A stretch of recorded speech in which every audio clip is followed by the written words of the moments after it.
All right. Welcome to the Cross Time College Basketball Show. First one of the year, college basketball show with a little bit of college football left. We're going to squeeze the juice out of it, the orange juice out of it for tonight's national championship.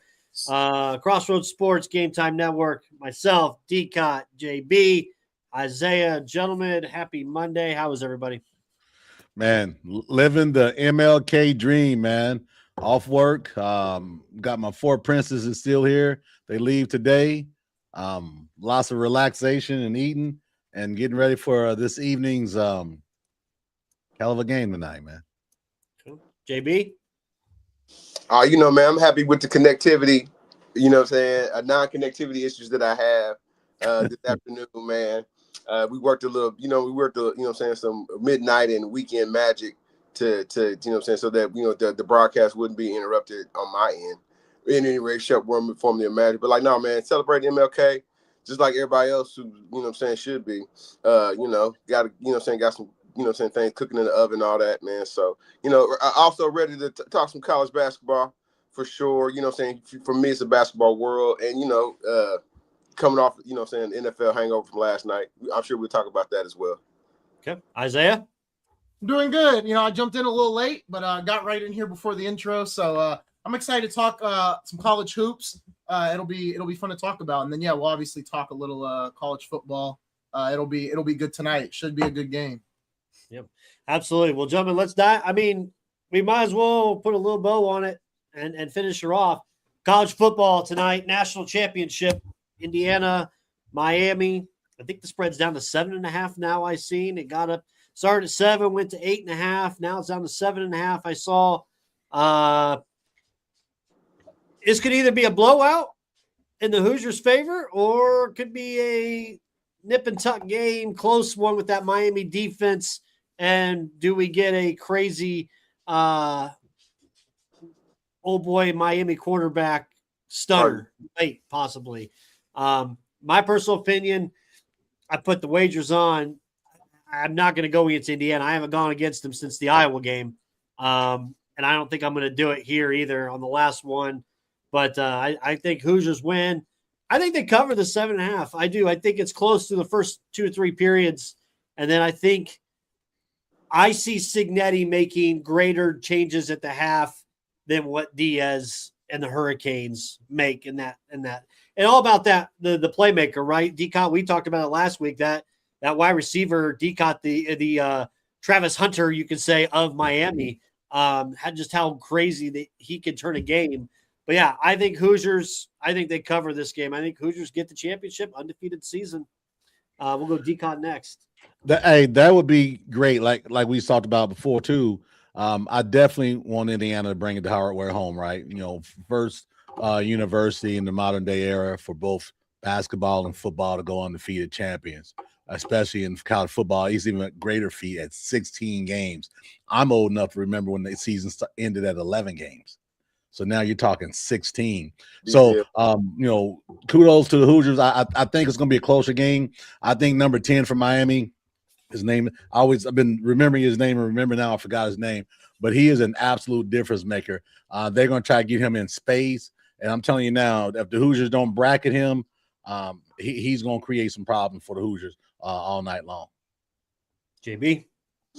And, man, obviously I took the Hoosiers, man. Signetti and company have not lost a game.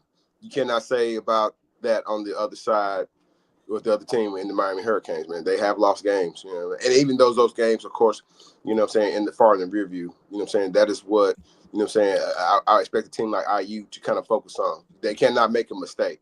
Even though Carson Beck, he kind of put a zinger out there, a media zinger. He told some reporter asked him, like, his preparation. He's like, man, I graduated 2 years ago. So, so he's played Carson Beck, we know, transfer from Georgia, all the time. He's played in a whole lot of, big games, man. So I expect, at least from his angle, to be, prepared, man, because this is probably his last chance to get anything on tape as far, as far as like, what the scouts, his next level, his next, quarterback, wherever he plays at next professionally. So, but now, man, I took the Hoosiers just because just not because I'm an Indiana homer or anything like that, just because, you know what I'm saying, they've beaten better teams. They're undefeated, and they've beaten better quality teams, man. So I don't think, you know what I'm saying, they've had fans all around, of course, Indiana kind of say, you know what I'm saying, think that the Cincinnati and company is going, you know what I'm saying, it's going to be the same set of circumstances like they did against Oregon, or, you know what I'm saying, some of these other belt to ass, you know what I'm saying, victories that they had through the course of the season. I don't necessarily think you get a three or more scores up on the Miami Hurricanes, but I think the Hoosiers can score, can get 2 up on them for sure. So I'm going with the Hoosiers, and I think it's going to be a 2-score affair. Let me ask you this: does it make you nervous? You talked about Miami's lost games; they had a couple clunkers here. IU really hasn't had their clunker of a game. Does it make you nervous that this could be they're due for a clunker, or are you feel that they've kind of had those close ones that they've overcame it and all tracks or all roads on the track are going correctly? Yeah, I that's what you call it a clunker, that daggone Penn State game that they didn't want to, it was almost a nightmare for them. They probably wouldn't necessarily been a higher seed in this position. So like, no, I think, you bring up a good point, Brandon. It's kind of alluding to the fact that they haven't had any, to IU, this team hasn't had any real, like when they were down, they haven't never necessarily been down in the fourth quarter. They haven't experienced any type of attrition. So I don't think, Brandon, be quite honest, man, will it be a tight game? Maybe to the half for sure. But after that, I think that's where they kind of open it up at. Okay. Isaiah? I think it's going to be a good one. I doubted IU multiple weeks ago when they played Oregon in the regular season. I'm not going to doubt them this time around. I think IU is going to win the game tonight. And I think, after the Pacers mishap, the Fever mishap, the Colts mishap, I think hopefully tonight we break what has felt like a curse for the last 12 months. And we can break this curse, and we can celebrate for the next 24 hours or the next whole college football season next year. So I hope the Hoosiers can bring it home. And I'm nervous. I'm definitely nervous for sure. Like I said, I hope Mendoza's just sitting down and they've got him wrapped in like bubble wrap in a mummy type-esque way, because that's going to be the guy tonight. He's going to have to get it done. So I'm excited, and I hope he plays well. Okay.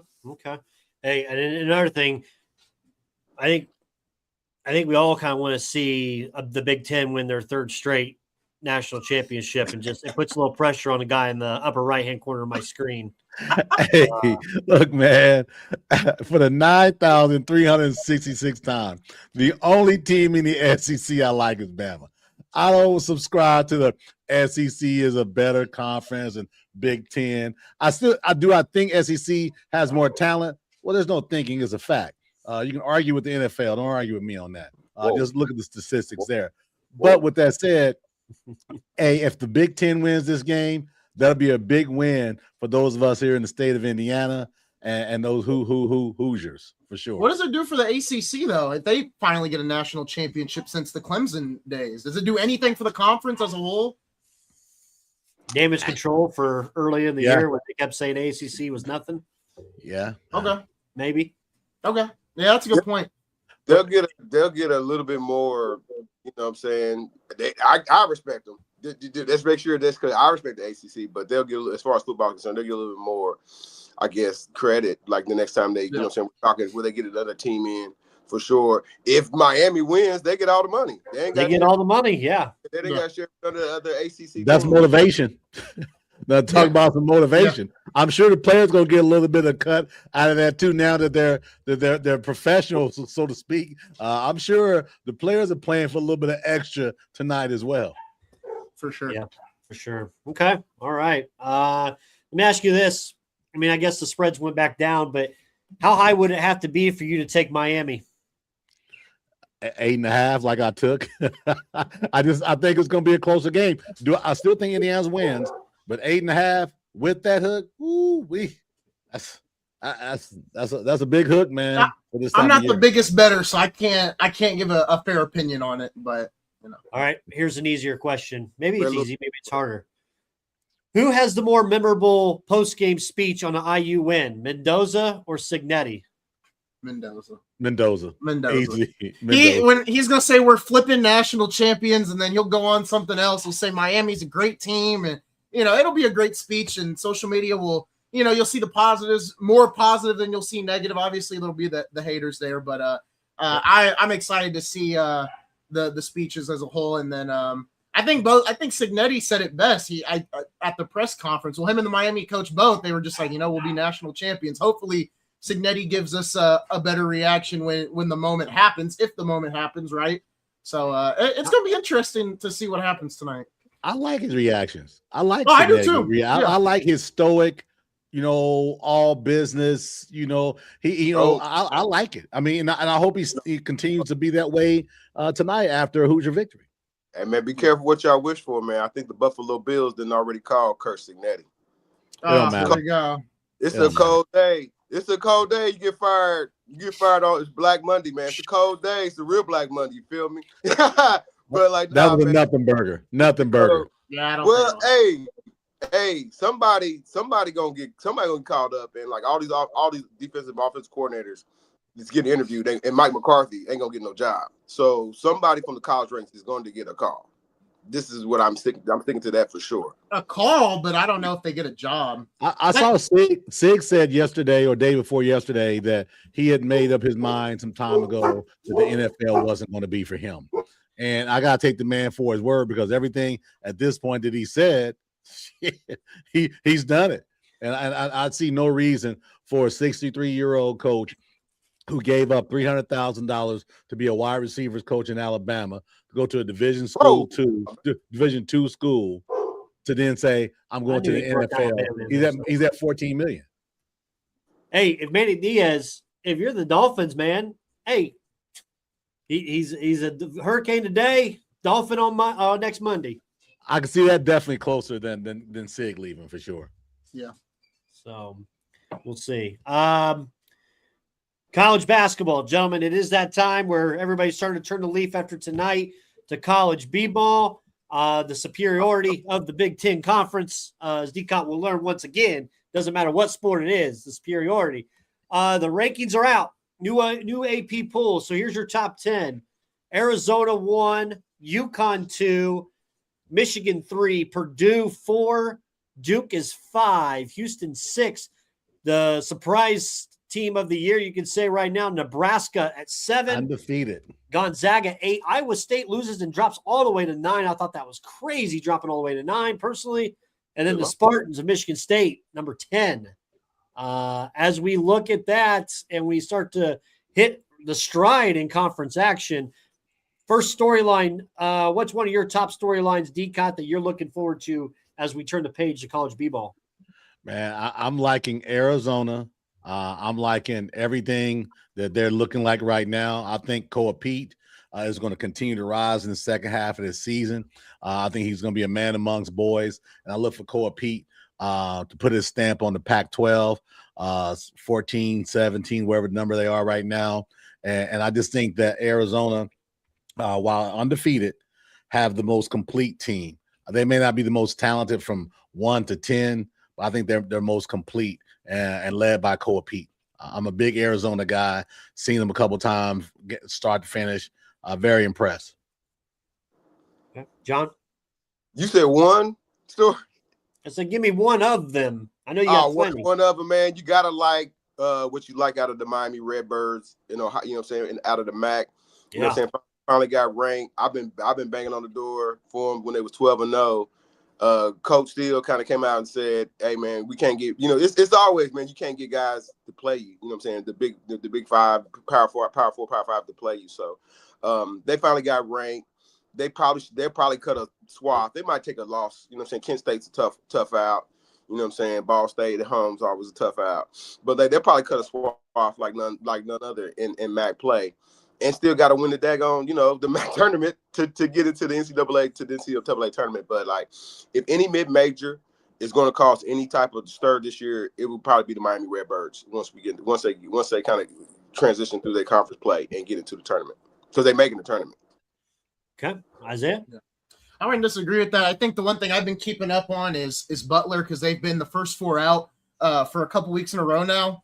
And they're not playing bad. They got to continue to roll. And the Big East has always been a tough conference, obviously with UConn in there and whatnot. But I think if they can continue to roll, I think they'll eventually get into the tournament. The two teams that I am interested in a lot is Texas Tech and BYU, who are 12 and 13 respectively. Obviously, BYU, I don't need to speak much about because we've talked about AJ DeBonta and BYU at length on our show. But Texas Tech has only been a team that has gotten stronger and stronger year over year as a basketball program. And JT Toppin, longest active double-double streak in D1 with 7 straight. So I like what Texas Tech looks like this year. And, there's a lot of teams that I could talk about, but I think particularly those two teams, I think are in decent spots right now. Texas Tech 14-4, BYU 16-2. I think Texas Tech is maybe in a little bit more trouble than BYU is with the 4 losses, but I still like both of them right now. It's crazy that Kansas is the 6th, maybe 6th best team in the Big 12. I didn't think we'd ever see a time when that was the case. Yeah, with them. For me, gentlemen, I'm gonna keep the storyline a little bit close to home here. The Purdue Boilermakers, 17-1.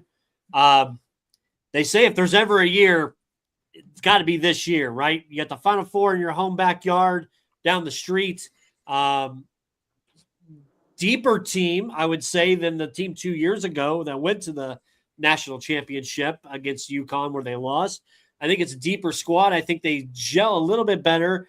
They've had some adversity games this year. Obviously, their loss to Iowa State at home was a huge one there, and they got blasted.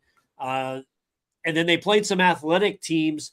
The Bigs against USC were very athletic, and it kind of gave TK or Trey Kaufman-Renn some difficulties there.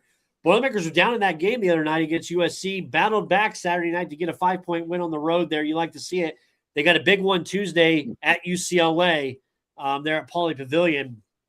And then they've got Illinois ranked team, and then obviously the rivalry that always it doesn't matter how good or bad these teams are, it always seems to be you can throw records out with IU playing them Tuesday night, that following Tuesday down in Assembly Hall.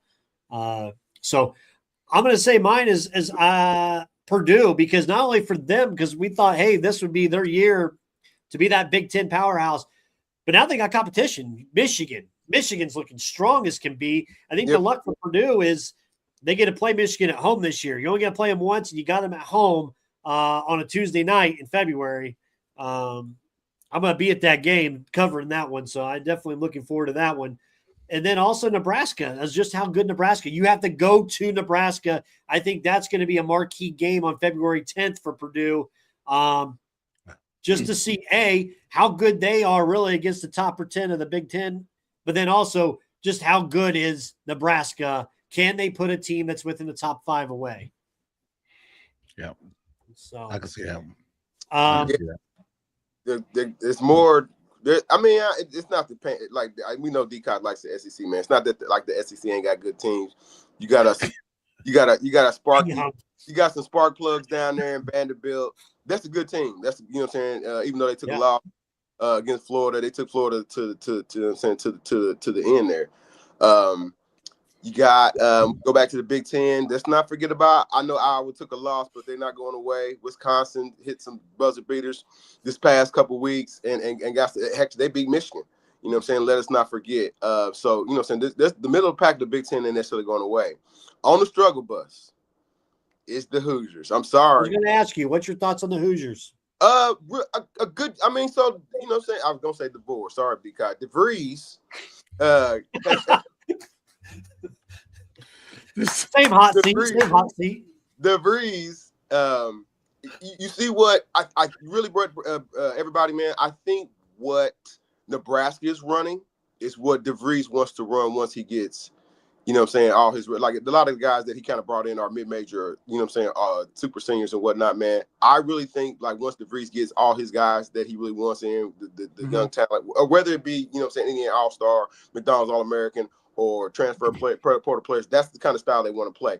They are a great jump shooting team at home, but if the shots ain't going in, You know what I'm saying? Shots really don't, you know what I'm saying? You had to be, you know what I'm saying, elite level, Larry Bird, Imani Bates type of, you know what I'm saying, Steph Curry type of shooting on the road to get the kind of what they want to do. So at home, they have a fighter's chance against any whether it be, you know, anybody in the mid part of the Big Ten. You know what I'm saying? So it's gonna be an uphill battle for IU. They're gonna have to win out, probably win a game or two in the because their Ken Palm is in the tank, and they didn't really schedule anybody you know what I'm saying in the preseason. So they're gonna have to win out and win probably a game or two in the Big Ten tournament. Okay. Yeah, they are currently, their net right now is a 38. So it's right there right now on the verge of bubble for them. Biggest thing I think is that they're 0-5 against quad 1 teams. So, John, me and you have done committee shows at the end of the year when we do our bracketology show. You can't go 0 in these quad 1 games, and then you're 7-0 against quad 4s, right? Talk about soft schedules, and so they got to put some of these games away. They've got a chance coming up on Tuesday tomorrow if they can somehow knock off number 3 Michigan up in Michigan. It's a tough part of their schedule. I mean, I hate to say it, but you're at home against Nebraska, loss, at Michigan State, loss, Iowa, at home, big loss. Now you're at Michigan, then Rutgers, and then Purdue. At that point afterwards, you only got 9 games left in the Big Ten. So better win 7 out of 8. You know, at that point, after you get through this stretch, you know, and I think they're, from a youth perspective, Indiana's a year away from being a significant player in the Big Ten. Yeah, this is growing pains for them, and them getting in the Big Ten, getting slapped around, and then going to the Big Ten tournament can help them grow. But I don't think that anybody's thinking that this Indiana team is going to make the type of noise that the Hoosier faithful would like to see. and I think when you're, DeVries just got there, correct? So I mean, I think JB hit it on the head. I mean, a lot of the players that you're bringing in aren't from big time schools, not yet. I mean, we could get to that point, but a lot of them are from mid-major schools. And I think with DeVries, you got to start with that, and you got to continue to work your way up with talent. And you know, we've talked to coaches on our show where it's not a lot of high school talent you bring in, especially at the college basketball level. You know, everyone talks about college football and how it's so many transfers. With college basketball, I mean, you can go to the NAIA, you can go anywhere and get talent. In high school, unless you're not that top 5%, you're really not getting recruited by a major D1 program. So I like the hire from DeVries. I thought it was a really good hire.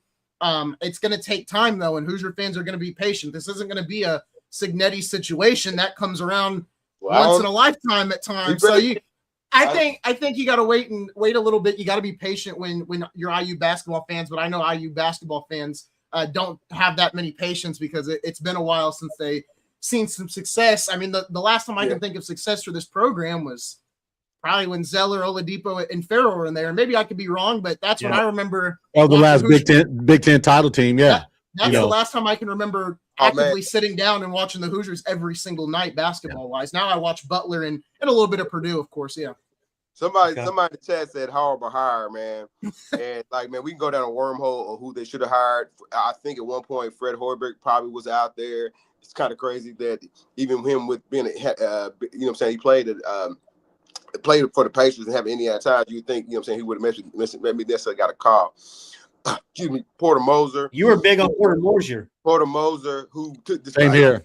I think he just took a job in Oklahoma and probably really wanted a job, you know what I'm saying, somewhere closer in the Midwest, maybe Illinois, maybe IU. And again, whatever didn't pan out. So DeVries was kind of like the last man. I don't want to say last man standing. They could have got the homie from Miami, but he didn't necessarily have the resume to walk. He got the resume now to where, you know what I'm saying, Coach Steele will be, you know what I'm saying, be talked about next season. You know what I'm saying, what can you do for us out here in the Big East? You know what I'm saying? They were really late with Dusty May, like the commenter said, that Dusty May should have been that would have been the home run hire if they didn't waste time with Mike. They thought he was a little too early, right? So it's just like in other sports. I don't know how it's probably better to be a little too early than a little too late. Yeah. And they were a little too late on Dusty May. They were probably thinking, is he there yet?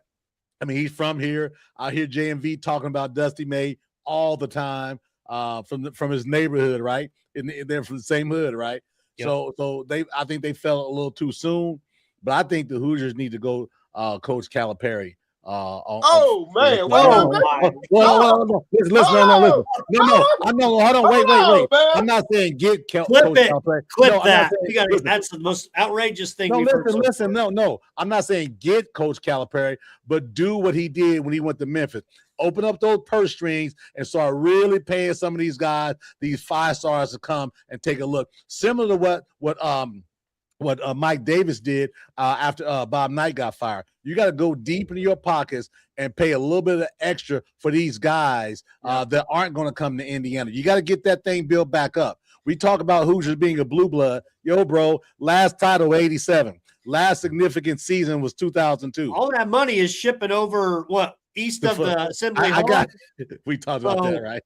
Right. But you follow what I'm saying, though, right? But you're going to have – listen, the players of today aren't saying, "Woo, look at those candy striped warm-ups. I can't wait to play for this school." No, you're going to have to go deeper than other teams to bring that up, and then give yourself a 3 to 5 year deal, and then you can maybe level set in. That's easy to say. In Big Blue Nation, the rivals from down south did the exact same thing that you saying, and Mark Pope is on the brink. I mean, he got some. The last 2 games they won. But, couple game, man, they looking at Mark Pope like, "Hey, man, what are you like? We gonna get Patino maybe back." Maybe he ain't him. Maybe they felt it since he was a Kentucky, player, and maybe it's not working. Maybe because it's Pope. Well, no, in all these situations, we talk about college basketball. Let's retract. You got to have guard play, and you got to have elite level guard play. You can have great big man play as well, because you got to have somebody block, block shots and rebound as well. But if you don't have great guard play in this NCAA field, whether it's Big Ten, A10, American, ACC, you're not gonna have primary success. The reason why a team like Butler has struggled is that they have offensive players and they got board crashers. There's not a NORAD on this roster. There's not somebody that can bring some type of calm from a point guard standpoint to this roster. When you transition over to like Michigan State, they got big explosive plays out of Cohen Carr kid, and they got some some thud hoppers and rebounders, up front. But at the end of the situation, it's Fears who kind of brings them back down to earth. The brothers killing, right now with New Orleans. So you got to have elite level. I kind of concern myself just a little bit with Purdue and the overextension. Not necessarily overextension, man. He's still a young guy. Braden Smith, their backcourt health, going long term. When you talk about Duke, I don't know, man. I don't know if Brandon. I don't know if the point guard play is there just yet. I don't know if the guard. That was what I was going to say. That's one of the premier programs where I don't believe the point guard play there. I think it's a lot more of that small forward, big man, and that's where I think Duke's going to get in trouble when you get in the NCAA tournament. I know me and you are the Dukies. We're the Cameron Crazies here a little bit on the side, but NBA is coming. NBA is coming to Cameron Indoor, buddy. I know. Here's my thing, and John, we talked about this on our show, and I think D-Cott, we may have talked at some point. The difference, you go out and get a 5-star player and say, "Hey, boom, we've got 1 or 2 5 stars. Let's throw them into our team of the rest of everybody else, and we'll do whatever," right? Yeah. Purdue, and you can say IU did that at sometimes with a player or so. With Purdue, Matt Painter, they're not getting the 5-star guys to – Matt gets the guys that fit his system well and will succeed well at that program with that talent, right? I'm going to get a 3-star, but you know what? He may play like a 5-star with the way our system is. That's what Matt has done to build that program up. Not going out. The one time they did, we know what happened, right? They got Jaden Ivey. They ended up getting bounced because they tried to run it through him the entire time. That's not Purdue's system. Purdue's system is getting 3- and 4-star guys, getting them to play Matt's system and get him to succeed. So I think that's the difference. And if IU can find a way to do that and not just worrying about getting the most number 1 or number 2, number 3 guys in America, I think they can be successful. And I think that's what college basketball mostly is. It's fit. When I watch the NBA and I watch college basketball and I watch high school basketball, I think the NBA and high school are so different to college because two of them are players. It's the best player on the floor. The one in the middle, which is college, is system. What's the best system fit? And, watching even at the NAIA level, it's the same thing. You can have a guy putting up 25 points you can have two guys giving you 20 points, but if you got four guys giving you 15 or 17 points per game, that team is primarily going to win it all because they've got so many guys that can do multiple things and that know their role. So I think for IU, you need those star players here and there, but it's, do they fit your system? Do they fit what you want to run? And are they going to follow that on an everyday basis? Because at the end of the day, that's what's going to win you a national championship. I know a lot of people don't like the UConn head coach, but there's a reason why he's so successful, because he finds guys that are willing to buy in to his system in an NIL world. And that's why a lot of the teams at the top of the college basketball world work out, because regardless of the money, they buy into the system that's at that university. Yep. John, you had something? No, man, that would be the team, like Hobbs just said, man, UConn, they not going away, man. They still got All-American up there, Caban. I know I'm messing up his name, man, last name. And then the kid from here, Mullins, he went up there. He looked like he could be Chris Mullin in 4 years. Man.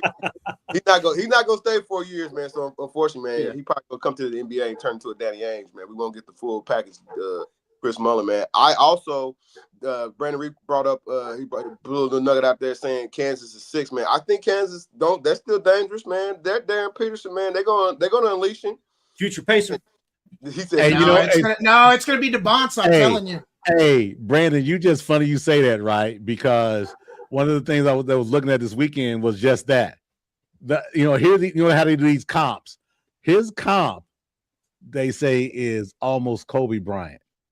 Listen, here's the thing. We do a lot of Howard Minor was Baby Jordan. So let's pump our brakes. Let's pump the brakes. But to that point, I've seen this guy play 3 games. Mm-hmm. He looks focused, man. He looked Kobe focused, man. I feel like every time we do the Kobe comparison, it never works out. Wade. I give you Dwayne Wade. I'm passing in if I'm the number 1 pick. Then if that's the case, I hate hearing the Kobe comparison. Listen, that's why I got this hat on today, because I'm segmenting, right? When we get the number 1 pick, because it's going to happen, because the NBA owes us from '84 from the Patrick Ewing fiasco. Okay. If you're telling me it's Dwayne Wade, I'm going to say no. I'm going to go with AJ or and this is my guy I like more and more, Mr. Wilson from North Carolina. Okay. Yeah. I mean, Wilson gonna be 6'9" Kevin Garnett, man. But 6'9" Kevin Garnett, not 6'11" Garnett. Different game now. Anyway, I think DeBonce to me is still the guy, the number 1 overall pick, especially in this Pacers system. Yeah. With Halliburton, I get it. Peterson is a great scorer. You can't teach that. It's got to be DeBonce. I'm sorry. It's got to be DeBonce. You can't teach that. That's what we're running, man. We're running, man. Hey, listen, hey, folks, y'all see this? No. We start talking about our Pacers. Boy, the room lights up. Listen. Talking because you know why? Because it's going to happen. I have a question to pose to everybody here, right? You've got DeBonce, Boozer, Peterson, Wilson, a Cuff from Arkansas, Koa P. Like, those are the top 6 that everyone's talking about. Yep. Are any of those guys, because I feel like when we talk about the top prospects in the draft, especially in the last decade, they usually don't win the national championship. Do you think that changes this year? Because I feel like in a lot of the years, I mean, Suggs is an outlier because obviously, Gonzaga didn't win it. Did Suggs win it with Gonzaga? I can't think off the top of my head. I know he lost. Sorry. Mm-hmm. But I feel like we haven't seen a top prospect walk away with the national championship in some time now. And I honestly, as much as I love these guys, it's like, well, I think we're going to get to March and they're going to lose to Tennessee or Vanderbilt or something like that because it's March. If Braden Smith's the number 1 pick, then maybe it'll be the first time. But I mean, he won't be. Braden's going to get picked, but he won't. He won't get picked, John. You said he wasn't NBA talent back in the day. That's back in the day. I'd have to watch him more and give you. I'll have to watch some more of him and get back to you. I really don't know. He's better in person. He's bigger in person. When we were at New Year's Eve, when we went to the game after the Pacers game, when Grace College played, he was there talking to the kid from Hamilton Southeastern and went to Michigan State. Braden Smith looked 6'6" to me because we were on the floor. He looked. Remember Isaiah Gary Harris? Yeah, Gary Harris. They were talking. I didn't know he knew Gary. Well, that area, but him and Gary Harris are real cool. He came out. He looks 6'6" to me. I don't know what he's listed at, but he looks big. Man. He's like 6'2", I think. Brandon, 6'2", what were you going to say? I don't know. Maybe it was just because maybe Gary Harris is smaller than him, but he just looked bigger.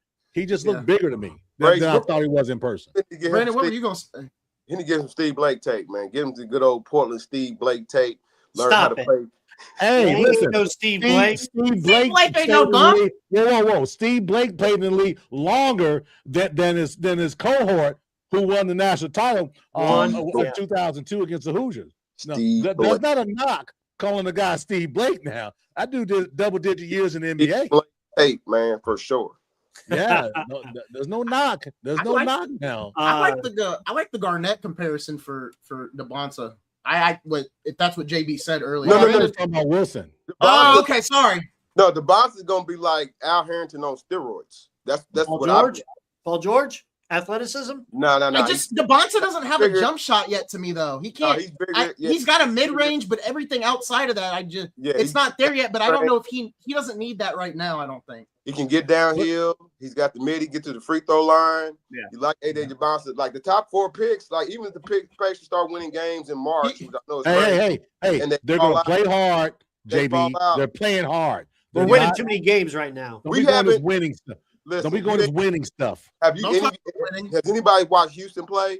They got 3 guys that you're gonna want. They got 3 guys that the Pacers, anybody else, Toronto Raptors, Atlanta, whoever's gonna want, man. Yeah. So there's a lot of talent. I want to wing. I don't want a backcourt guy because we got a solid backcourt, and what I don't replace happen. But isn't Wilson a guard? I'm talking about Tyrese. I'm talking about Nembhard, and I'm talking about TJ, that 3-headed monster. If you bring in a 4th guard, he's going to come off the bench, and he might get smothered.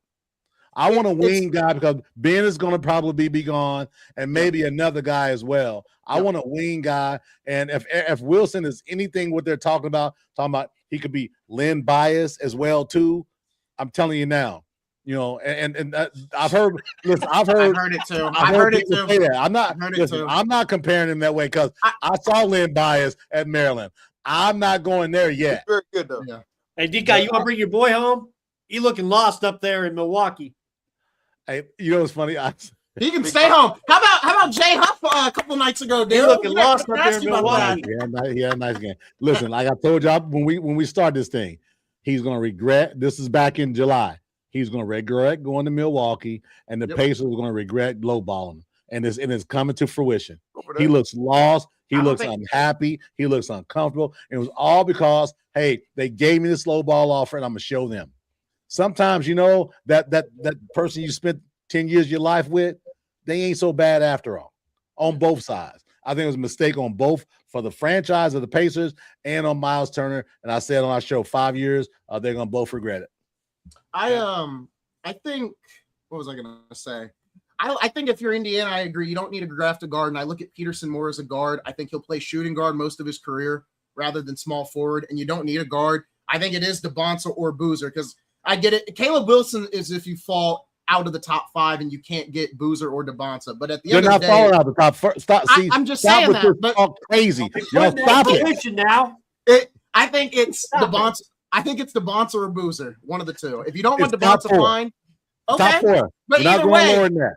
Claim it. Come on, fellas. Isaiah, the only reason why I say Boozer would probably be 3rd is because the style of play. I agree that he is excellent at the NBA. Don't necessarily play no more. You know what I'm saying? He can stretch. He can be a stretch 4. In the old NBA, right, 90s, he'd probably be, you know what I'm saying, power 4 center, no problem. Foot in the paint, no problem. I just don't think that with the style of play. Half as good as his dad. I haven't seen the jump. Man, listen, man. Boozer came on. He came on, man. I don't think some of these second-year dudes, like he's incredible. He's incredibly more explosive than his dad. But his dad had a great touch with the shot. So I don't know. I think what is the difference between him and his dad is Boozer can be more of a playmaker all around more than Boozer. When I thought of Boozer, especially growing up, he looked to me more as like, you know, a guy that can work in the post and then a little bit of a lob threat as well, where I think his son can create his own shot, can be more of a playmaker. Now, I do think if we're talking he's more athletic. If we're talking ceilings, I think he's probably got the chance of being just a basic stretch four where Peterson and DeBonsa, to me, can reach an all-star level. Caleb Wilson as well. I think the Boozer does have, from just watching, I think the Boozer does have the more risk of, this guy could just be a role player, a Brandon Ingram, a Julius Randle. Like he does give me those. Walk into 1 or 2 years of an all-star. He does give me those worries, but being a Julius Randle and a Brandon Ingram who can put up 20 points isn't a bad thing. Like, I'm not saying it's a bad thing, but I think he has the potential to be an all-star. Don't get me wrong. Speaking of Julius Randle, you all remember when he was in Kentucky, he was a post player only. He was around the rim guy only. Now he can do anything. That's what I'm saying. He's always at these guys' games have evolved, right? And that's why I don't want a guard, right? And I'm talking about a guy 6'5" or under, right? Because I just think from a wing, the way the game is being played, especially with that bad dude that we've got down there, downtown Indianapolis, named Tyrese, that's coming back. Hey, we getting out going, man. We're getting out going. We're getting up the court, man. We're throwing lobs. We're protecting the rim with guys with 7-foot wingspans. Yeah, man. We got breaking news. I was just about to say, I was like, we got breaking news. You want to break it? Go ahead. All right. Well, the Dolphins have found their head coach. They're going with Packers defensive coordinator Jeff Hafley. I don't know how to say the last name. Hafley? I don't even know. I guess. All right. Hey, it's not the worst hire yet, because if the Titans hire Matt Nagy, I'm gonna go on the show and I'm gonna rip the Titans. Then it might be even worse if the Steelers go Mike McCarthy. So just be prepared. That's their homeboy. Brandon, that's their homeboy.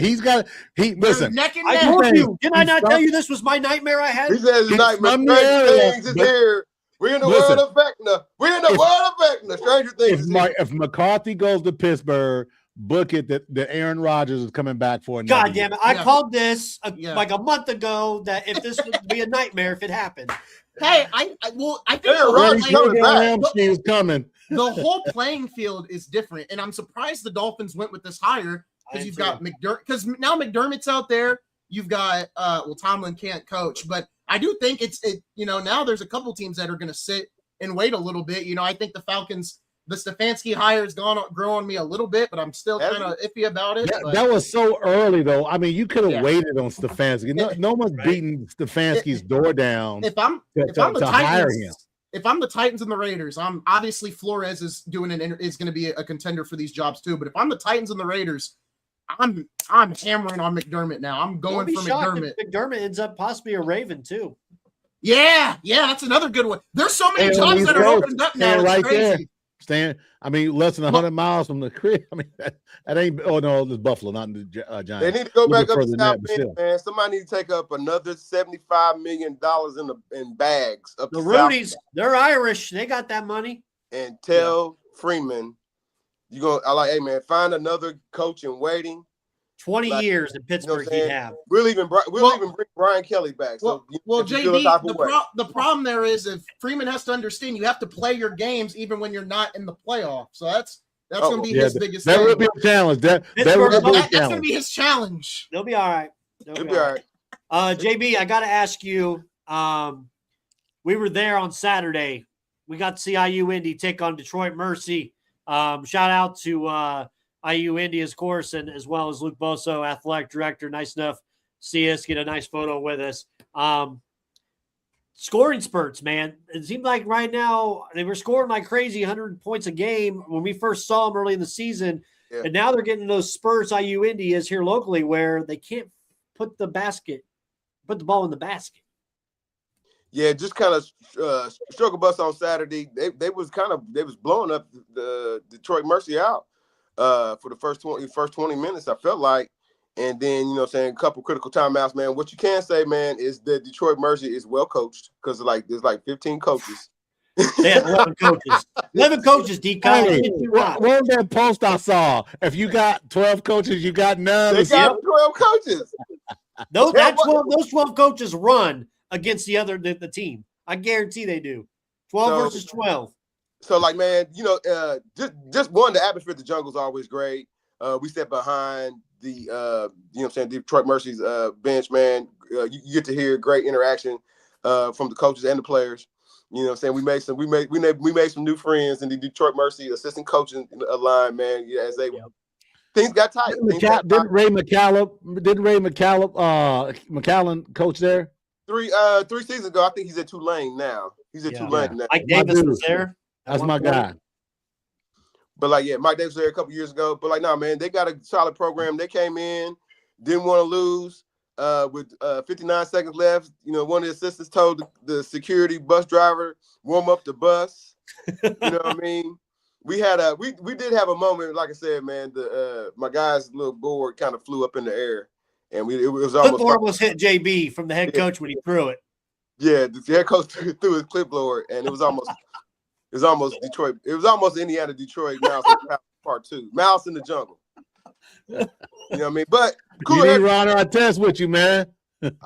I'm east side, man. Linwood, Sherman Drive, Forest Manor, man. We don't need. Hey, don't forget Cash Bargain Center, JB. Yeah, Brightwood, 7-Eleven, Richard Market Basket. Let's go, Lil Butch, Church's Chicken. What you want? Hey, we're paid. Hey, man, we ain't getting paid for these sponsors now. Hey, some of them people like that. Hey, but that's the hood, though, right? That's the hood. Yeah. Good stuff, man. Question for you, John, and actually for everybody. We can go around. I'd like to know. A lot of people charged recently this past week with the points shaving, with the sports betting. John said you need to take away all the prop bets for college basketball. Just take away that. You can keep your totals and all that. But, man, I think I think as the NCAA, man, it's open season right now, and they're not putting certain parameters on a lot of things. And I know there's algorithms that are catching these players doing it, but I think it's a little bit more deeper still than what we just saw with these dozens charged recently. DK, your thoughts when you saw the news break? By the way, mind you, when this news broke, the guy was indicted. One of the guys played the night before. When I saw this, I said, "Here we go again." And my thought with that is for me, it's simple. I don't want to take away the prop bets because, I don't think they'll take away the prop bets. Why? Because it's too much damn money, right? Money moves the needle.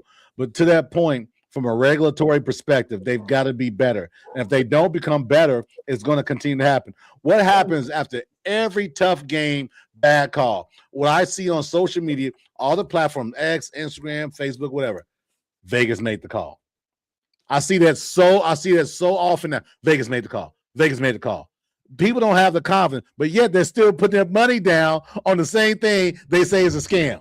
Now, you don't want to talk about, definition of insanity. You say it's a scam. You say Vegas is out to get you, and you just drop $500 on the scam. So, I until it's a regulatory perspective, I think it's going to continue to happen. But here's what's going to happen.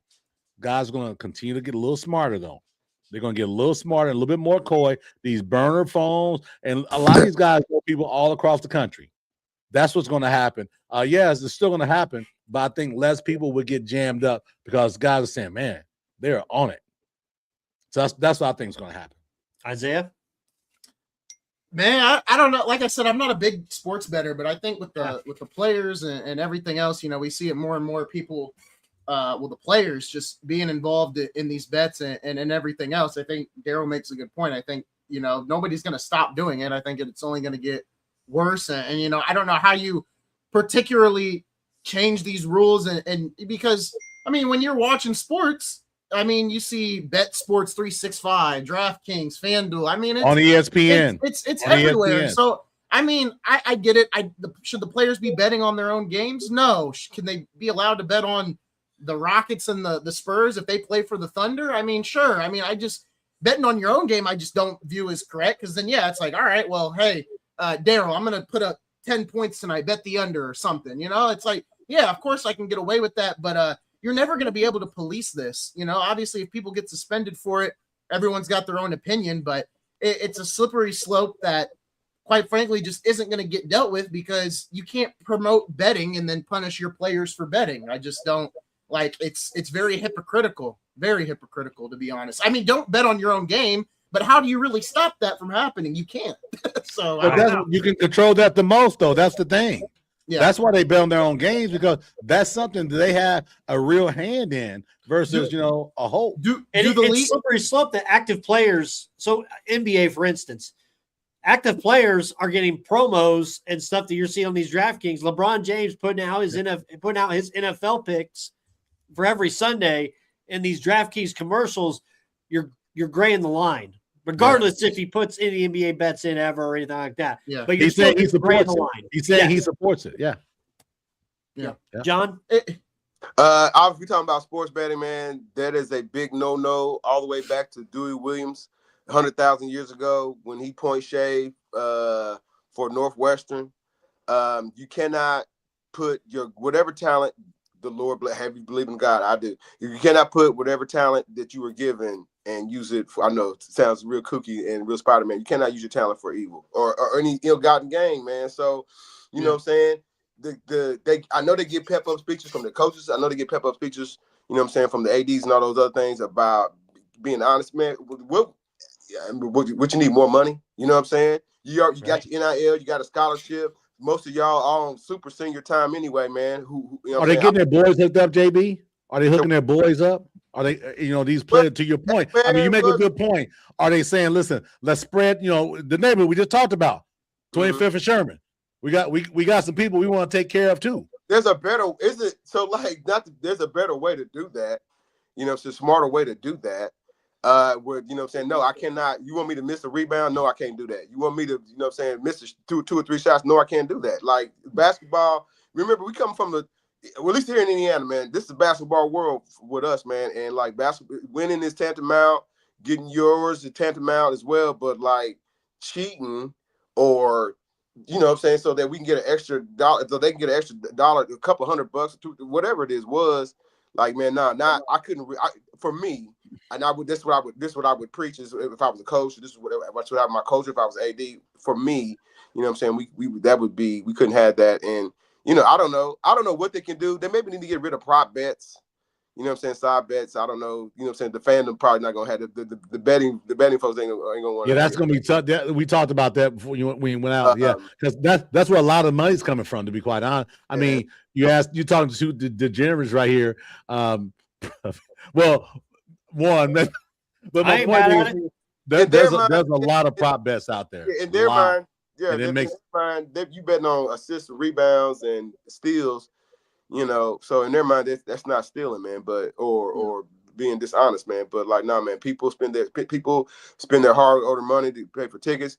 There's a lot of people that work these concessions and put all these games put this together. There's a lot of TV, and I get it. You see all this money around, all this stuff. You want more, and how can I share it with my people on the outside? Shoot, man, get them a media credential. Tell them a podcast, something, man. Other than putting yourself in a position where you're gonna lose your credibility. Not only you got some money, but you're gonna lose your credibility to further your career, whether it be on the court or even behind, behind as a coach or whatever, or as a TV broadcaster, man. So like, for me, I wouldn't do it. That's what they kind of need to put. I get it. Money is the whatever, but like, man, no, you want to long stand career for sure. Okay.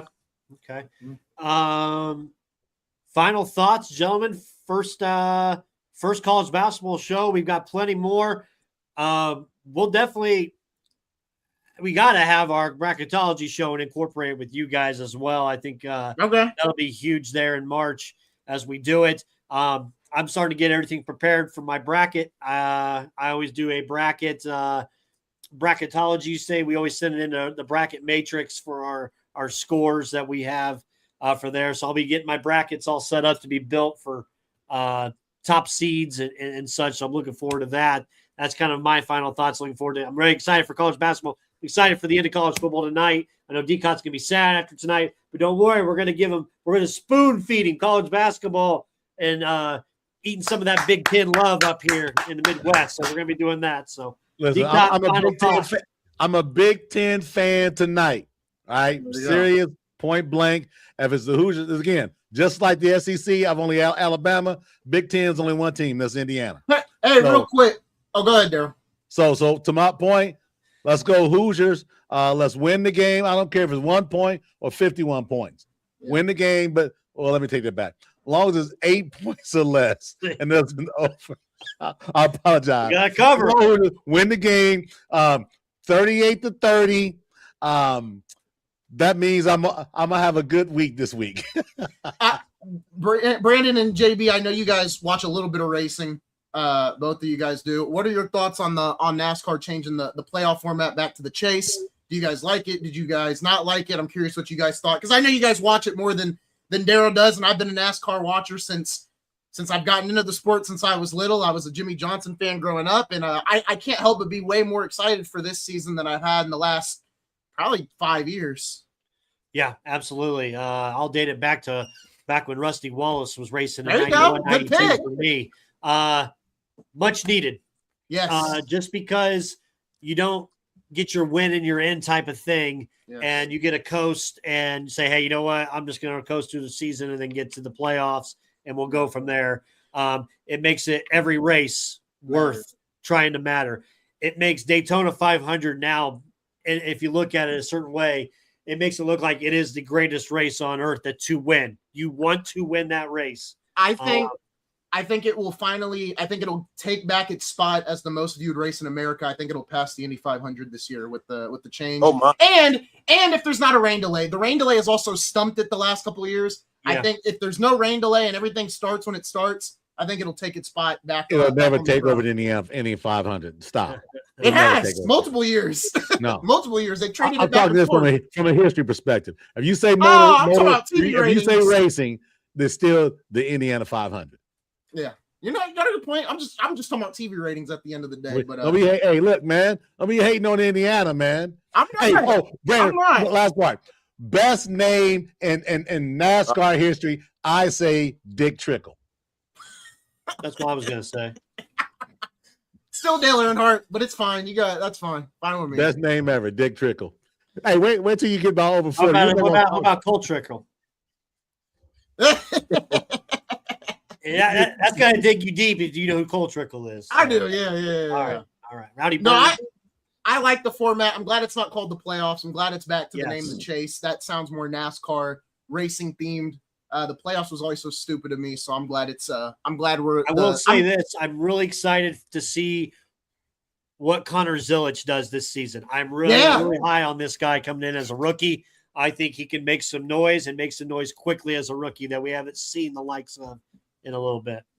Yeah, I think it'll be interesting. It sucks for Trackhouse, right? Because they put Shane in that road course. They put him on the team for road courses for winning you're in, and it's like, well, now he could win 3 races, and if he doesn't race well at the ovals, he's not going to be competing for the championship. So, and I guess that's why they didn't go to a full 36 races. Is some of those drivers having their contracts, you have to make the top 16, and they have some requirements in there. So I also don't like that the chase is 16 drivers, but I get it. There's contracts and TV stuff in there that probably made that the way it is. So, but it's going to be fun. I think there's more legitimacy. There's going to be a lot more legitimacy to the champion this year than there has been in years past. Obviously, Larson was deserving this year, even because there's guys that like did the standings like for the Winston format. He deserved it. Yeah, statistically, he was supposed to win it anyways. So we'll see what happens. Hopefully, Hamlin can get the title before he retires in the next 2 years. My last two with that is on the NASCAR side is I do like the All-Star race going to Dover this year. I think that's going to be unique. You can theme it up. Yeah. You can go it there. And B, the clash that starts the season, get that shit away from Bowman. Take the shootout back to Daytona. Yeah, I wish. Yeah, I mean that's a good point. Either do the road course or do the oval or do something or bring back speed weeks. Do speed weeks again like it was in the 90s. I mean, I don't know. I don't know. So anything college basketball wise, Isaiah, to finish? Go Butler. Go Butler. Okay. I'll be watching them. JB? I'm always watching college basketball, man. So, you know what I'm saying? Let the world know, man. It's a basketball world I'm watching, man. But, hey, man, going into this week, Brandon, I'll be watching heavily, man, intently, man, because 2 weeks from now it's gonna be the NBA trade deadline, and Yep.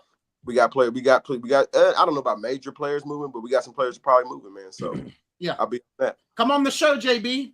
Come on the show. Perfect. Talk NBA for sure. Do you guys want to promo anything before we go?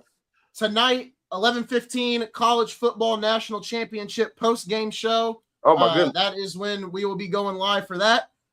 So we will be doing that tonight, and we'll also recap the games from yesterday a little bit as well. The divisionals. It may be earlier than I may 11:15, join with depending. bed. I don't know. We'll see. You Hey, said listen, what? I got an early start tomorrow, but my drive in tomorrow is about 28 seconds, so I might be okay to run a little bit late tomorrow. Send But me the link. If it's good tonight, I might hop in bed and just do a real quick shot. listen, I'm real talk. As soon as the game is over, I'll be damned if I wait till 11:15 if it's over at 10:45. JB be on 11:45. Well, I had to get everything ready and Right. I got a PowerBuck computer right now. 5 minutes after it's over, we're going to be live. Pretty Perfect. much. Yeah.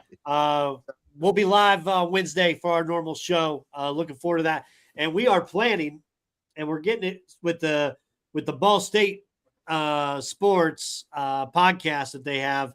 We're going to be doing a hypothetical Mount Rushmore mock draft of best Ball State teams. So we're going to be drafting our Ball State all-time team here in a couple of weeks. So looking forward to that with Willie Snead and the guys at that. Don't disrespect Ray McCallum. Do not disrespect We're Ray doing McCallum. football, D-Con. Football. Well, this is a basketball show. I'm thinking basketball. No, This is the last night of college football. My guy, Okay. I was gonna say I protect Ray now. I protect Ray now. he just transferred, but DeJuan Eccles, I went to high school with him. He just transferred from Ball State. He was there for 3 years. So Okay. yeah. We got some names. Lane Bishop is out there for sure. Nate Davis. You know what I mean? We got some names out there. Keith McKenzie. There's some names out there. That's right. So Carson Steele. all right, gentlemen.